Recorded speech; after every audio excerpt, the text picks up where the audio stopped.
নাহমাদুহু ওয়া নুসাল্লি আলা রাসূলিহিল কারীম আম্মা বাদ।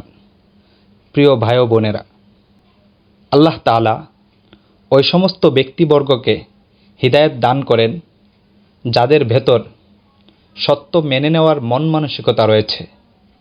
এর বিপরীতে যারা কোনো বিভ্রান্ত পথকে এমনভাবে আঁকড়ে ধরে রাখে যে অন্য কোনো কিছু তারা শুনতেও রাজি হয় না, বুঝতেও রাজি হয় না, এমন ব্যক্তিবর্গকে কখনো আল্লাহ তাআলা হিদায়াত দান করেন না। এমন ব্যক্তি কখনো হিদায়াতপ্রাপ্ত হতে পারে না। কোরআনে কারিমের মধ্যে এই বিষয়ে আল্লাহ পাক ইরশাদ করেন, ফামাই ইউরিদিল্লাহু আন ইয়াহদিয়াহু ইয়াশরাহ সাদরাহু লিল ইসলাম।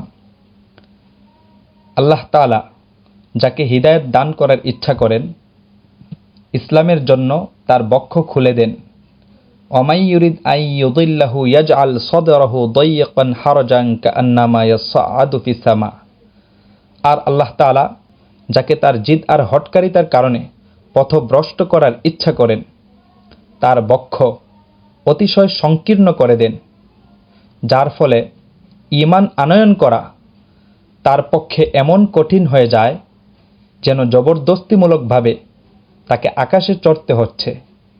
কাযালিকা ইয়াজআলুল্লাহু রিজসা আলাল্লাযীনা লা ইউমিনুন। যারা ঈমান আনে না, এভাবেই আল্লাহ তাআলা তাদের উপর কুফরের কালিমা লেপন করেন।